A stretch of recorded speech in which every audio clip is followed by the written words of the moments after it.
Bwana Yesu Kristo asifiwe. Ninakusalimu katika jina la Yesu Kristo. Karibu tena, karibu katika chano ya watakatifu. Umekaribishwa ndugu mpendwa, na tunakukaribisha wewe ndugu ambayo ni mpya katika chano hii. Karibu sana na tunakupenda. Karibu katika chano ya watu wenye wanaenda mbinguni. Kama unataka kwenda mbinguni, this is the right channel for you. Haleluya. Mungu akubariki. Kwa majina yangu mimi naitwa Onela Berahino. Ndio jina yangu. Haleluya. Kuna watu waliniuliza, mama unakuwa unatuhubiria vizuri sana. Lakini tunataka tujue majina yako, tukujue. Mimi naitwa Onela Berahino. Ndio jina yangu. Na jina ingine wananiita Mama Belinda. Mama Belinda ni mtoto wangu. Na Onela ni jina yangu nayo pia, na Tetine ni jina yangu ya utoto.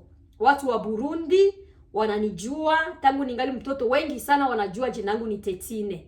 Basi Mungu akubariki. Umebarikiwa sana. Nina watoto 5. Nimezaliwa mimi ni mtoto wa Bujumbura, pale Bwiza ndio nilizaliwa. Ni mtoto wa Bujumbura Burundi, nimezaliwa huko, lakini mimi naishi hapa Uingereza. Nina miaka 26. Naishi hapa Uingereza miaka mingi sana. Mungu akubariki, akubariki. Najua kuniulizia vibaya, umetaka mjue huyu mama anakuwa anahubiri ni mtu gani. Basi umebarikiwa. Kuna watu waliniuliza, mama una kanisa? Niliwaambia sina kanisa. At the moment sina kanisa ndugu yangu mpendwa, kanisa yenye mimi naongoza. Lakini Mungu akipenda, akitaka one day nifungue kanisa, itafunguliwa. Na kama Mungu akitaka nibaki hapa kuline, tunashare neno la Mungu, okay, yote ni kazi ya Mungu. Sio lazima mpaka nifungue kanisa. Basi Mungu akubariki. Ubarikiwe sana. Kwa majina yangu ya Tetine, I don't even know manake ya Tetine, lakini Onela kitu najua ni Spanish name is beautiful flower. Mungu akubariki. Haleluya. Na kuna watu wamenitumia message, wananiuliza juu ya namba yangu. Jamii, nishatuma namba, lakini Mungu atasaidia, tutafanya on the system hapo, mtaona namba yangu itakuwa inapita. You are all welcome. Call me anytime. Kama kuna maulizo, kama kuna kitu chochote chenye unataka, kama ni maombi, maulizo, chochote, nipigie simu. Niko free. Kama unipati ndugu yangu, labda niko kazini natumika, au niko kwa maombi nimefunga simu yangu, lakini mimi nachukua simu. Kuna mtu aliandika akasema, kama kweli wewe unataka watu waokolewe, kwa nini hautoshi namba yako ya simu? Jamani, nishakatosha namba yangu ya simu. Even my emails iko pale. Nilipita hata Mupromova TV. Sijui kama mumeniona, na Mupromova TV nimetia namba yangu iko pale. Mungu awabariki. Amen, amen. Sasa leo Mungu amenipatia neno mwatu share juu ya turudi ndani ya msingi wa neno la Mungu. Ndani ya msingi wa neno la Mungu ndiyo neno ambayo nakuja kukuletea ndugu yangu. Hii ndio neno ambayo ndugu mpendwa ni lazima wende nayo 2026. Tunabakia kama siku 2 tuingie 2026.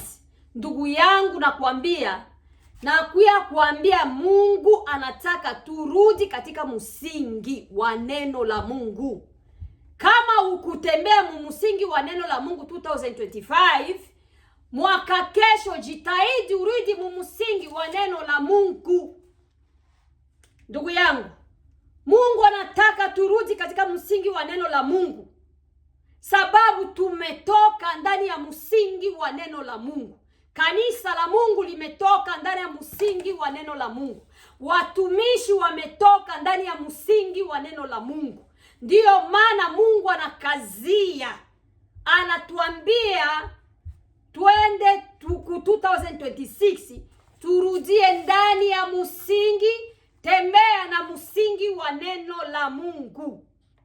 Otherwise ni hatari sana. Kanisa nyingi zimekufa kwa sababu hazitembei tena kwa msingi wa neno la Mungu. Machafuko imeingia ndani ya kanisa sababu kanisa litembei tena na msingi wa neno la Mungu. Machafuko, shetani amepenya katika kanisa sababu hakuna tena makanisa nyingi sana hazitembei tena katika msingi wa neno la Mungu. Ndiyo maana shetani amepata power ya kupenya ndani ya kanisa, ya kutawala katika kanisa, ya kuingia katika kanisa, ya kuleta machafuko. Ndiyo maana kanisa wameacha msingi wa neno la Mungu. Na neno la Mungu ndio kila kitu chote. Na Wakristo wengi wametoka msingi wa neno la Mungu. Ndugu, nakwambia neno la Mungu hili, Biblia hii, ndugu yangu mpendwa, dunia yote iko ndani ya Biblia. Dunia yote ndugu, kuanzia mwanzo wa dunia mpaka gisi dunia itaisha. Dunia iko mwa hii neno la Mungu. Kila kitu chote kiko ndani ya neno la Mungu. Ukitaka kujua siri za hii dunia ni neno la Mungu. Ukitaka kujua gisi ulimwengu limuumbika, ukitaka kujua mambo inakuja, vitu vinakuya kule mbele, ni ndani ya neno la Mungu.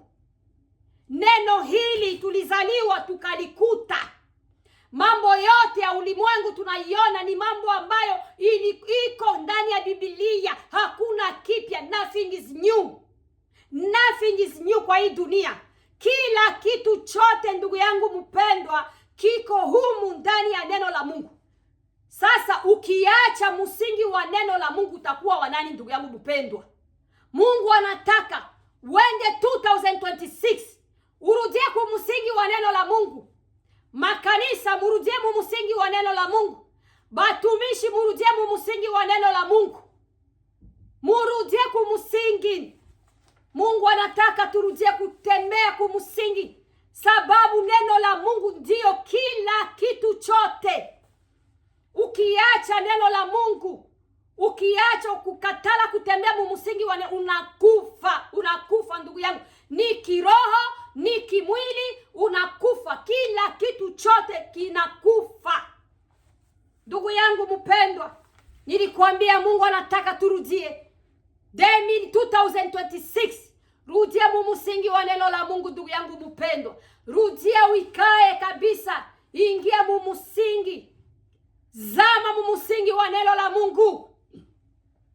Twende tuangalie kwa nini Mungu anataka tuingie turudie ku msingi wa neno la Mungu.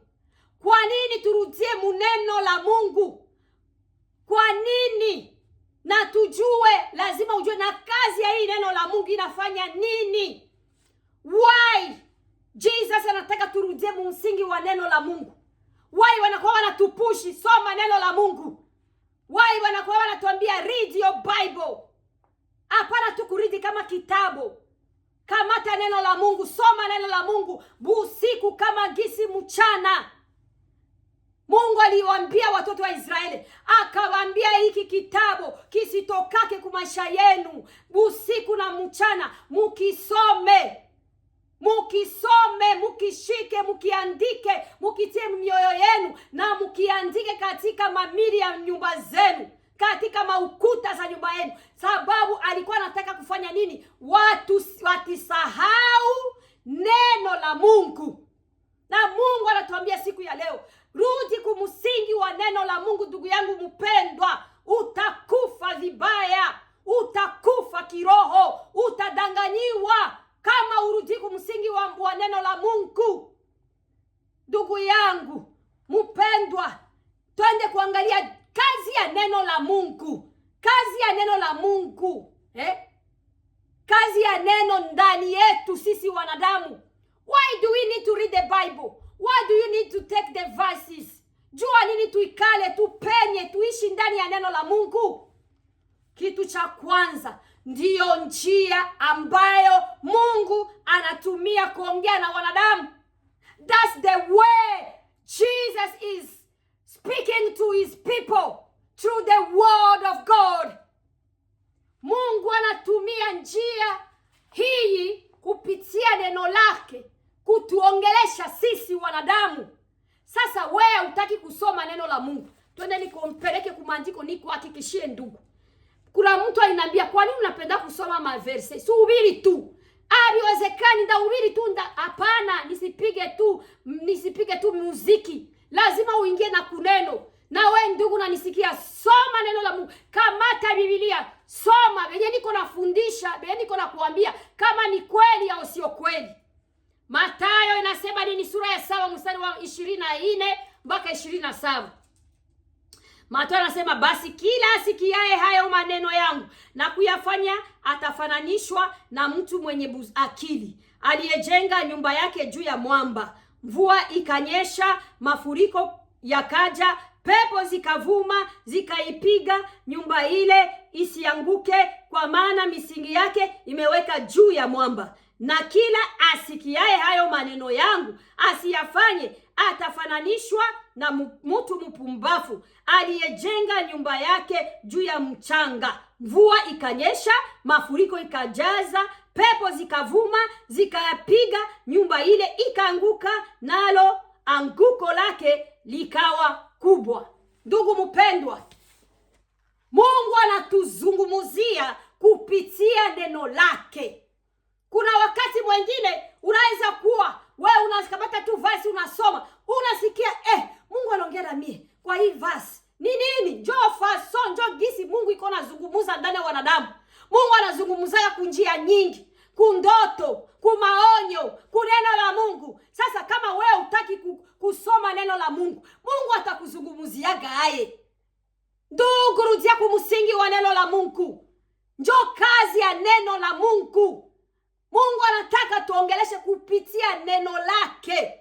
Tunaongeleshwa, tunamsikia Mungu anaongea kupitia neno lake.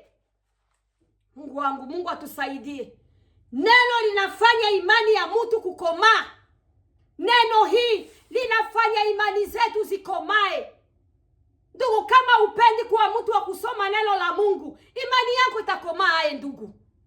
Utakomae kiimani. Kama wewe usomaki neno la Mungu, utakufa, imani yako itakufa, utakufa kiroho kama uko mtu mwenyewe upendaki kusoma neno la Mungu. Njoo maana naona tuko tunalalamika usiku na mchana. Tuko tunaleta neno la Mungu. I wish ningekuwa nakuya every day. Yesu anipe neno nikuletee kila siku. Ndugu yangu mpendwa, katika maandiko ya Warumi 10 mstari wa 17, kupitia neno la Mungu imani zetu zinapanda, imani zetu zinakomaa, tunakomaa viwango vyetu vya kiroho, karama zinakomaa. Mamlaka ya Mungu inapitiaka kupitia kusikia neno la Mungu. Tunakomaa, tunapelekwa kuviwango, kulevo ingine ya imani pitia neno la Mungu. Twende katika maandiko ya Warumi 10 mstari wa 17. Usikie ndugu mpendwa. Haleluya. Mie mnaniona hapa kama niko na upiri, ni kwa sababu mimi nazamaka muneno la Mungu, nasomaka neno la Mungu, njoo napata yenye niko nakuletea ndugu. Warumi 10 mstari wa 17 inasema, basi imani chanzo chake ni kusikia, na kusikia huja kwa neno la Kristo. Lakini nasema, je, wao hawakusikia? Na wasisikie? Unasikia? Na 17. Sasa kama wewe usikii neno la Mungu, imani yako itapanda. Tulisikia neno la Mungu, ndio maana tukaokoka. Bali ulisikia mtu akahubiri, pastor akakuhubiri, mtumishi wa Mungu akakuhubiri, marezo social ulisikia, mtu mmoja alihubiri, mtu mmoja akaleta neno likakugusa, neno likakomalisha imani yako, njoo ukaokoka. Ndugu yangu, turudie kumsingi wa neno la Mungu. Kanisa, murudie foundation on the word of God. Neno ni chakula cha roho zetu. Roho zetu zinahitaji kukomaa. Kama uko mtu wa kusoma neno kila siku, utaanguka, utakufa kiroho. Kiroho utakufa ndugu yangu mpendwa. Utakufa kabisa, utagongo, taisha. Unaweza kupokea Roho Mtakatifu. Roho Mtakatifu wanamuleaka na neno la Mungu. Roho Mtakatifu wanamuchochea na neno la Mungu. Ndugu yangu mpendwa, neno ni chakula cha roho yetu.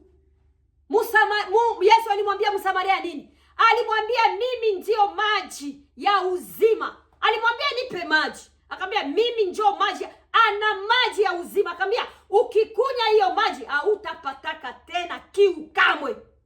Haleluya. Neno ni chakula cha roho yetu, ni chakula chetu, chakula. Paulo First Peter chapter 2 verse 1 to 2.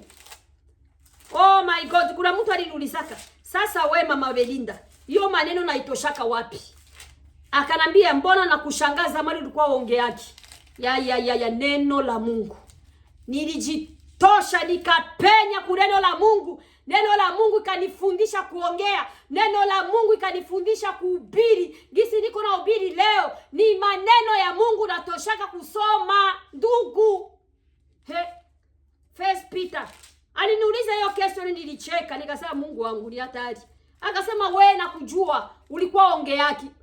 Hiyo vitu unakuwa unaongea ni hatari. Nikamwambia sio mimi, ni neno. Neno linanilisha, linalisha roho yangu, kisha neno linabubujika ndani yangu, linatoka sasa nje. Hauwezi kupana kitu chenye huna nacho. There is no way nikupatie kitu chenye sina. Na mimi kuna mahali nakipokeaka. Nakipokea katika nini? Neno. The word of God. Na ikala na soma saa 2, saa 3. June mzima sitoki, nafunga telefone yangu. Nafunga kila activity ya maisha yangu. Nafunga kazi yangu. Nasoma neno. Njoo napata chenye nakia kukuambia. Mungu akusaidie kwa mtu wa kusoma neno la Mungu. Rudi mumusingi wa neno la Mungu. Ikaa mumusingi wa neno la Mungu. Sikia sasa. First Peter chapter 2 verse 1 to 2. Hallelujah. Anatuambia nini? Oh, haleluya. Kama vile Mungu Baba alivyotutangulia kuwajua katika kutaka. First Peter. First Peter chapter 2 verse 1. Basi wakeni mbali uovu wote, hila yote na unafiki na usuda na masingizio yote, kama watoto wachanga waliozaliwa sasa, yatamani maziwa ya akili yasiyozofisha. Maziwa tunapata, maziwa tunapata ni humu kupitia neno la Mungu. Inalisha our spirit. Spirit zetu zinakomaka, roho zetu zinakomaka. Unakomaka, unapelekwa ku viwango vingine wakati uko mtu wa kupenda kusoma neno la Mungu. Kama usomaki utakufa kiroho ndugu yangu mpendwa. Neno litakutakasa, linatutakasa. Neno hili ndio linatutakasa neno. Twende tuangalie katika maandiko ya Yohana 17 mstari wa 17. Mungu akubariki. Naenda mbio juu ya muda wa video. I wish ningeendelea katika hii video. Video ni kidogo sana. Oh, haleluya. Neno uwatakase kwa ile kweli, neno lako ndio kweli. Neno linatutakasa. Wakati uko mtu wa kupenda neno la Mungu, uko mtu wa kupenda kusoma neno la Mungu, wa kukamata kutembea na msingi wa neno la Mungu. Neno la Mungu linakuja kwa maisha yako, linakutakasa. Neno la Mungu linakusafisha. Biblia inasema neno ni upanga. Neno linaingiaka mumisokololo, linaingia mumifupa, linaingia mubone marrow. Neno linaingia mpaka mumusokololo, bone marrow. Linaingia, linaenda, linatenganisha mafuta, mai, minofu, linatosha magonjwa. Neno hii bila kukukombea ndugu mpendwa, unaweza kutakasika tu na neno la Mungu. Neno tu kupitia kuingia neno la Mungu, kupitia kubakia kumsingi wa neno la Mungu. Neno la Mungu linakutaka, linakuponya. Ile magonjwa wanasema inashindikana. Neno la Mungu ukikuwa mtu wa kuingia, wa kusimama, kutembea mumsingi wa neno la Mungu, magonjwa itapona, yatakukimbia. Sababu neno inatutakasa, neno inatuponya, neno inatuwash, neno inatuponya magonjwa, inaponya mioyo yetu. Wakati mioyo iko na huzuni, wakati mioyo imeachiliwa, wakati mioyo imevunjika moyo, neno hili, neno linaponya, linaleta amani mroho ya mtu. Neno linatuponya fikira zetu, masusi zetu, maasira zetu, inaondoa. Neno hili mko mnakatala, mumeliacha nyuma. Oh my Lord Jesus. Twende tena tuone neno. Neno ni silaha katika vita vyetu. Tutapigana na shetani haya wakati we mtu hautaki neno la Mungu. Kanisa mutapigana na silaha za shetani haya wakati kanisa mumeacha msingi wa neno la Mungu. Msingi wa neno la Mungu mmeutupa, mumeuacha. Ndio maana leo hamuna nguvu, hamuna uwezo, hamuna mamlaka ya kupigana tena na shetani. Hamuna silaha za kupigana na shetani sababu neno mumeiacha.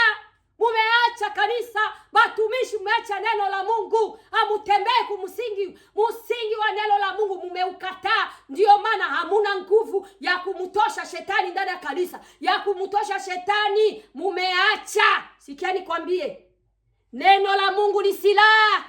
Silaha yetu katika vita vyetu, vita vya kanisa, vita vya maisha ya kiroho, vita vya maisha ya ndugu yako, vita vya maisha ya familia yako. Vita vyetu vyote vitakuya ngambo zote neno. Yo my Lord Jesus, tusaidie, turudie neno la Mungu. Mathayo 4:10. Mathayo anasema nini? Haleluya. Usikie, vita vyetu ni vya wapi? Wakati tukijua vita yetu tuko navyo, utaikaa muneno, utarudia mumusingi. Sikia nikwambie, Mathayo 4:10 nasema, aseme hivi, ndiyo Yesu alipomwambia nenda zako shetani, kwa maana imeandikwa, msujudu Bwana Mungu wako, umwabudu yeye peke yake. Yesu alimshinda, Yesu mwenyewe Mungu alimshinda shetani kupitia tu kwa neno. Neno. Akamwambia inaandikwa, we shetani weye, toka, akamkemea. Sasa utamkemea shetani aibo? We mtu mwenye ujui neno la Mungu, utamfukuza shetani aye? This is my experience, let me tell you. Nikwambie ndugu yangu, mimi wakati nilikuwa na mavita za kiroho, ndugu, nilikuwa naombaka shetani aende, aniachi, mapepo aniachi, iko tu pale pembeni yangu. Wakati nilijua kama unamfukuzaka shetani kupitia neno la Mungu, shetani kupitia, sikia nikwambie, shetani alimfuata Yesu. Shetani kumuacha, alimkangamana, kamukanga, nitakupa mali nisujudie. Aliendelea kumfuata, lakini wakati anambia wewe toka kule, wewe shetani, inaandikwa kama inaandikwa kama niabudu Mungu wangu tu, Mungu ule nitamwabudu tu yeye peke na kumshuhudia, tutoka, kamkemea. Utamkemea shetani aje? Mimi nilikuwa nakemea zamani, kwa jina la Yesu toka shetani, niache. Ndamlalamika, we shetani niache kopani. Lakini wakati nilijua vita zetu sio vita vya kimwili, nikasema ndakuwa nasema, wakati naomba, wakati nafukuza, wakati napigana, naingia mvita ya shetani, natumia neno la Mungu. Nikawa natumia neno la Mungu, namwambia shetani, sitakufa bali nitaishi, nitashuhudia makuu na maajabu ya Bwana. Wakati shetani alikuwa anakuja kunifuata, wachai, watu ya giza wananifuata, wanataka kuniua, nilikuwa natumia hiyo neno, nasema sitakufa, nitaishi, nitashuhudia makuu na maajabu ya Bwana. Hata verseni silikuwa sijui, ile tu neno ilikuwa natoka, shetani alikuwa ananiacha na nikimbia. Anasema kema, kumbe huyu mtu anajua yeye iko ndani. Lakini wote mkemea shetani kila siku, na kukemea kwa jina bila neno atakuacha, hawezi. Kwanza shetani anakuambia hujui neno, hujui wenyewe uko ndani. Yo, sikia nikwambie, Waefeso 6:10-18. Usikie ni kitu gani tunapiganaka nacho. Na nijua nini tunahitaji neno. Tunahitaji tuvae neno.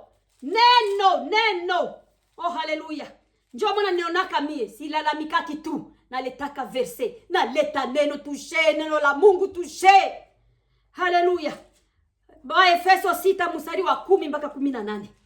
Yo, Kanisa ya Bwana imekufa.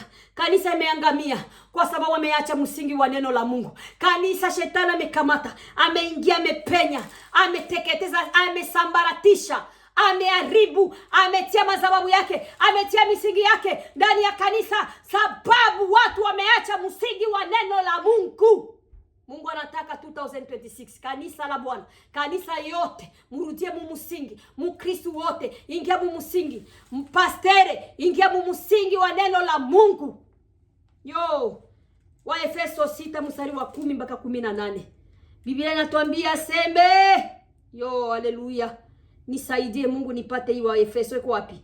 Hatimaye muzidi kuwa hodari katika Bwana na katika uwezo wa nguvu zake. Vaeni silaha zote za Mungu mpate kuweza kuzipinga hila za shetani, kwa maana kushinda kwenu sisi si juu ya damu na nyama, bali ni juu ya wafalme, mamlaka, juu ya wakuu wa giza hili, juu ya majeshi ya pepo wabaya katika ulimwengu wa roho. Kwa sababu hiyo, twaeni silaha zote za Mungu mpate kuweza kushindana siku ya uovu na kumshika kuyatimiza yote, kusimama. Basi simameni hali mmejifunga kweli viunoni, na kuvaa dili ya haki kifuani, na kufungiwa miguu utayari tupatayo kwa injili ya amani. Zaidi ya Yesu mkitwaa ngao ya imani, ambayo kwa hiyo mtaweza kuzishinda mishale yote yenye moto ya yule muovu. Tena ipokeeni chepeo ya wokovu na upanga wa Roho Mtakatifu wa Roho, ambayo ni neno la Mungu. Unasikia? Tunapigana vita zetu. Vita zetu sio vita za kimwili, sio vita za nyama na damu, ni vita za kiroho. Kanisa munapigana na vita za kiroho, sio vita za kimwili, sio vita za nyama na damu, ni vita za kiroho. Munapigana na maprincipality rulers, munapigana na wafalme wa ulimwengu wa dunia hii. Kama hamuna silaha ambayo ni ya neno la Mungu, Biblia inatuambia tuvae silaha ambayo ni chapao, ni neno la Mungu. Hakuna gizu utapigana na shetani.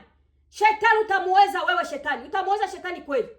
Kanisa mutamuweza shetani kama mlitoka kumsingi wa neno la Mungu. Mutamuweza kanisa ile itasimama hai. Utasimama hai ndugu yangu mpendwa. Karama zako zitasimama hai wakati wewe hutaki tena kurudia msingi wa neno la Mungu. Vita zako zitaisha hai kama wewe hutaki kuingia msingi wa neno la Mungu kurudia.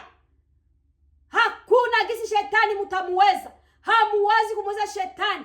Biblia inatuambia mutamushinda shetani, tutashinda mamlaka shetani, wakuu wa dunia hii, wakuu wa ulimwengu huyu, majeshi ya shetani. Shetani tutamshinda kupitia neno lake. Na ndio maana Biblia inatuambia tukamate chapa ambayo ni neno la Mungu, tutamshinda shetani. Kanisa litasimama hayo wakati kanisa mumeacha msingi wa neno la Mungu. Msingi wa neno la Mungu mmeliacha. Neno la Mungu limekwisha, limekuwa limekauka. Mungu anataka turudie msingi wa neno la Mungu. Ndugu yangu mpendwa, hakuna gisi kanisa hiyo utaliongoza lisimame bila wewe ndugu yangu amuikai msingi wa neno la Mungu. The only problem, kama mafuta liingia mkanisa, kama chumvi liingia mkanisa, kama hivyo vichafu ya shetani vimeingia mkanisa, ni sababu kanisa limeacha msingi wa neno la Mungu. Tukiwa tunajua msingi wa neno la Mungu, tutakatala mafuta. Tukiwa tunajua msingi wa neno la Mungu, tutakatala chumvi. Tukiwa tunajua msingi wa neno la Mungu, tutakatala anointing. Tutakatala maupako ya manguo.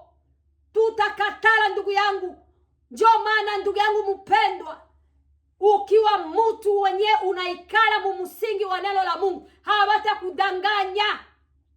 Kuna mtu aliniulizaka, sasa mama Onela, ushuhuda wako tulikusikiaka na ogisi unakuwa unahubiri.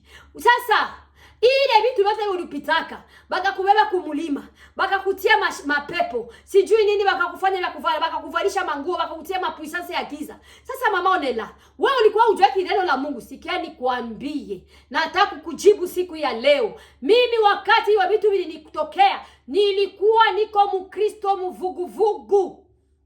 Kama ukisikia ushuhuda, rudia kushuhuda wangu. Nilikuwa Mkristo vuguvugu na neno la Mungu nilikuwa sijui. Nilikuwa ni Mkristo wa kujina. Mkristo kamuguru kamoa kudunia na kangine kamuguru kamoya kwa shetani. Kwa Mungu. Napenda neno la Mungu na upiri, lakini nilikuwa naishi maisha ya zambi. Neno la Mungu sikuwa nalikamata serious. Nilikuwa mwanaenda kanisani kama mtu wa kawaida. Ndugu yangu, na ilikuwa na ni mpango wa Mungu, alipenda nipitie pale, nikuye nikusaidie ndugu. Alinipeleka juu nipeleke niende kuona masiri za shetani. Akili nakwambia ndugu mpendwa, ndugu yangu, ile yote nilikuwa sijajua neno. Kama leo hii kuna mtu anaweza kuniletea mafuta nikakubali kweli. Kuna mtu ataniletea chumvi, kwa hivi sasa nishajua neno la Mungu. Siwezi, sababu nimesha decide kutembea ndani ya msingi wa neno la Mungu. Sitembei kumsingi wa mtu. Nikashika Biblia, nikaikamata, nikaitia, ikakuwa ni msingi wangu wa kutembelea. Na we ndugu yangu mpendwa, tembea na we kumsingi wa neno la Mungu. Tembea, rudi mumsingi. Nikarudi, nikaikaa, nikasoma neno la Mungu, nikajifunza neno la Mungu, nikafundishwa neno la Mungu, nikaikaa kumiguu ya watumishi. Usinione niko na ubiri tu, nimeikaa kumiguu ya watumishi tofauti. Nikaikaa, nikasoma neno, nikajifunza neno. Usinione niko na ubiri tu, nilijump. Nilitoka, kuna mahali nilitoka ndugu, kuna mahali nilitoka. Nilikala kwa watumishi wa bongo, nikaikala kwa mafundisho ya bongo, na Mungu akanitosha pale, akanibeba kwa mafundisho ya the rights, batumishi wa kweli, kwenye Mungu alipenda niongoze, anibebe kule. Sasa ndugu, na we ingia mumusingi, kala msingi wa neno la Mungu, jifunze. Neno inafanya nini ndani ya maisha yetu tena? Neno njo kiongozi wetu. Neno njo kioo chetu. Biblia inasema katika maandiko ya Zaburi.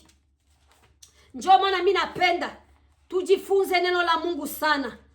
Jifunze, jitahidi jifunze. Hata wakati uko unasikia mahubiri, ukisikia mimi nahubiri, ukisikia watu wanahubiri, ukisikia mafundisho yote, ingia neno la Mungu. Jifunze, jipate hata siku moja, siku mbili.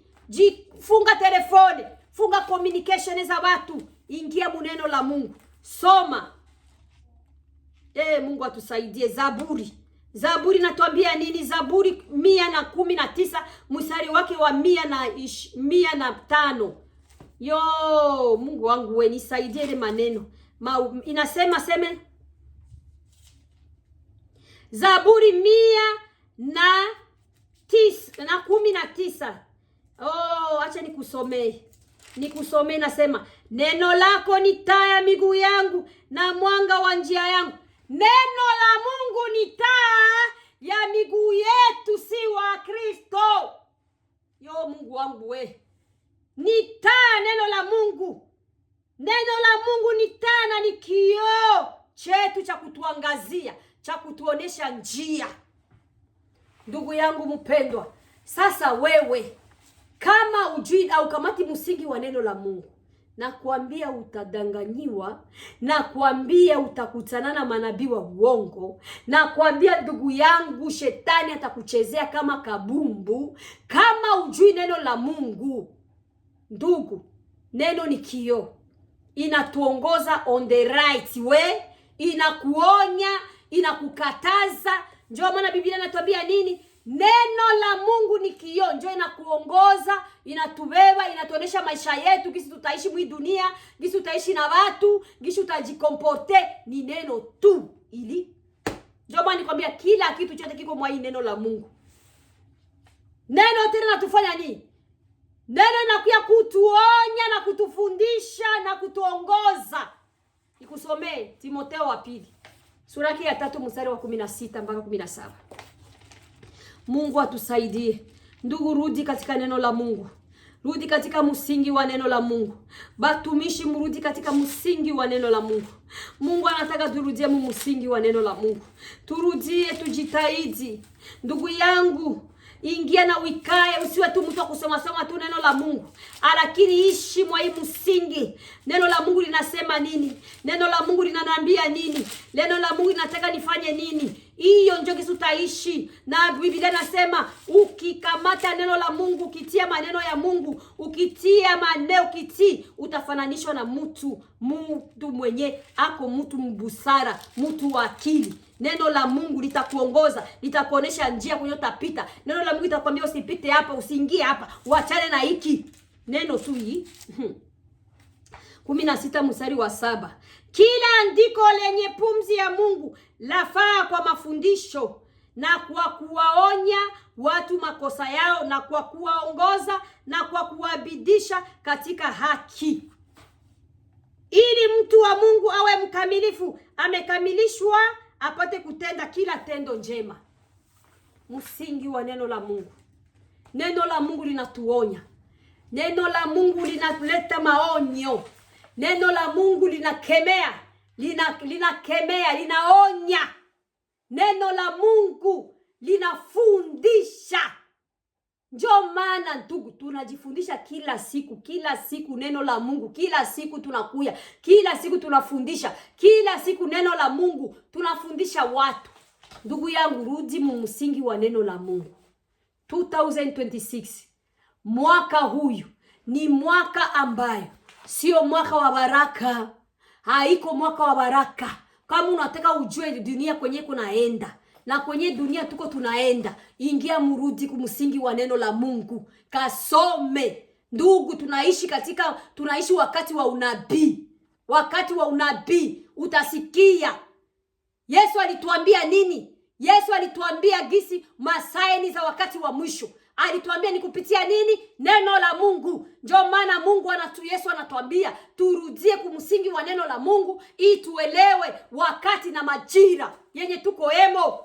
Ili tuelewe muda tuko emo, wakati tuko emo. Ndio maana nataka turudie katika msingi wa neno la Mungu. Juu tujue wakati tuko emo. Kama wewe sio mtu wa kutaka kurudia kumsingi wa neno la Mungu, utatambua wakati na majira yenye tuko emo, na wakati na chenye kiko kinakuya na yenyewe viko vinakuya. Ndio maana Yesu anataka watu warudi kumsingi wa neno la Mungu.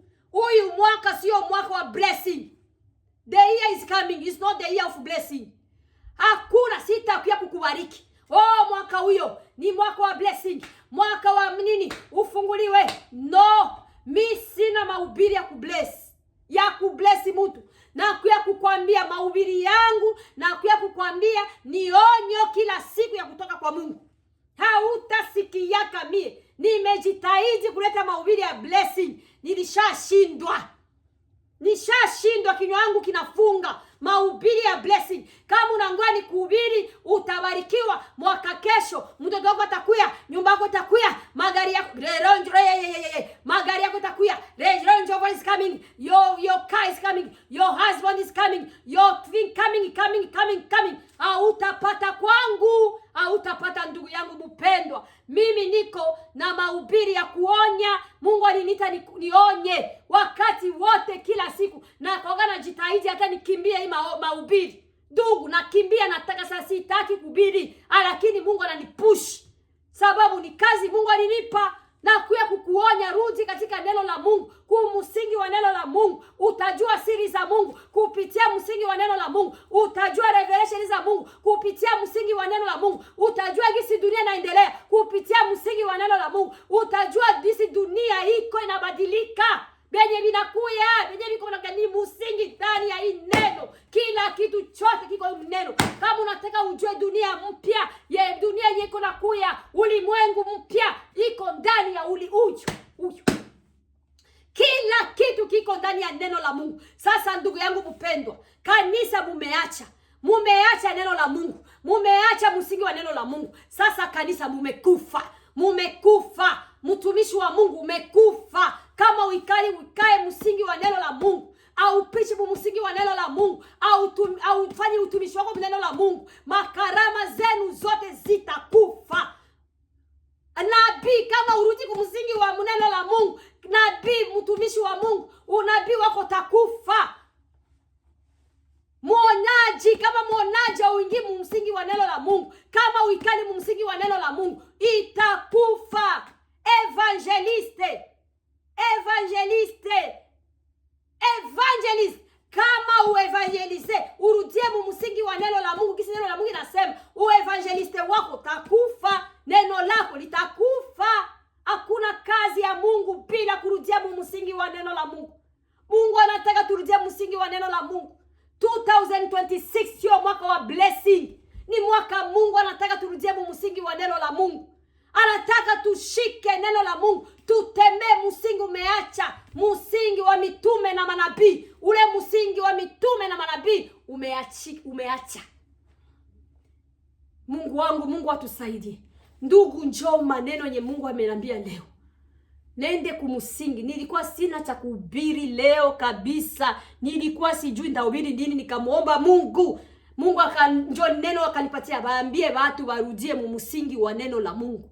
Batumishi makanisa warudie mumsingi wa neno la Mungu. Mungu basi atusaidie. Baba, katika jina la Yesu, Baba nakuja mbele zako, mama huyu msaidie Baba. Yesu, saidia kanisa lako, saidia watumishi yako Baba. Baba, bila msingi wa neno la Mungu abata simama Kristo. Bila kurudia msingi wako, foundation ya msingi wako. Baba, msingi wa neno la Mungu wameiacha. Msingi wako wameiacha, wametupa Kristo. Wametupa, wameiacha, wametia mbali. Ndio maana leo wasikiagi sauti yako tena. Ndio maana ongeagi tena na watoto wako, sababu Mungu msingi wameiacha. Ndio maana leo miracle haionekani katika makanisa. Ndio maana Yesu vipofu viwete, Baba mapepo, watu wa majini, mashetani banaela mkanisa, sababu wameacha msingi wa neno la Mungu. Wameacha Yesu. Uponyaji uko ndani ya msingi wako Yesu. Ufungulivu uko ndani ya msingi wako Yesu. Upako uko ndani ya msingi wako Kristo. Roho Mtakatifu uko ndani ya msingi wa neno la Mungu. Lakini wameacha, wamekutupa. Yesu, saidia mtumishi wako huyu. Saidia makanisa zako. Saidia Wakristo wote Baba. 2026 barudi msingi wa neno la Mungu. Barudi Yesu Kristo. Basaidie Mungu. Baguse mioyo yao. Baondoe vile udhaifu, bakukosa kusoma neno la Mungu, bakukosa kurudia msingi wa Mungu. Ndio maana Yesu ingia mkanisa, vuruga Yesu, tosha mafuta mamai, tosha vile yote wametia, shetani ametia, amebandika. Baba, wafungule macho watoto yako ili wafunguliwe, baone Yesu Kristo kazi umefanya msalabani, baone kazi ya msingi wa neno la Mungu, ili warudie foundation yako ya neno lako Yesu Kristo. Bwana majeshi, na kushukuru sababu hii kazi nimeiacha, na acha kila roho, gusa maroho Baba. Sio minda gusa hii maroho ya watu, sio minda babadilisha Yesu, lakini wewe ndio unabadilisha na kugusa watu na kuwafungua. Fungua watoto yako Kristo, bakiwa walifungwa katika misingi ya uongo Baba, wafungule mwile misingi ya uongo, katika misingi ya manabii wa uongo, katika misingi ya uongo, baondoe mwa hiyo misingi, balete msingi wako, msingi wa ukweli. Bwana mabwana, na kushukuru sababu unatuambia wakati unafika uko na pia kuchukua kanisa lako. Watu lazima warudie misingi ya neno la Mungu. Watu watajua kuja kwako watu watajua wakati wako unyaku wako watajua wakati watu wameacha msingi wako Kristo. Wasaidie Kristo, na kushukuru Baba. Thank you Lord. Thank you Jesus, nakushukuru Yesu, nakushukuru Baba. Nalia maroza Baba tu Kristo, nalia makanisa zako, nalia watumishi yako Kristo, nalia Yesu, nalia Mungu, saidia watumishi yako Kristo. Hatuwezi weza Mungu, watu wamekuwa mbali na wewe Kristo, wamekuacha, misingi yako wameiacha. Kanisa imechafuka, dunia imechafuka, ulimwengu umechafuka, sababu Mungu watu hawataki kukamata msingi wako, kurudia msingi wako Kristo. Wamefungwa masikio, shetani amebafunga masikio. Mungu wangu, wasaidie, tusaidie Yesu, tutembee msingi wako 2026. Baba, nakushukuru. Thank you Lord. Asante Kristo. Asante Mfalme. Wewe ni Mungu na utendera kwa Mungu. Picha jina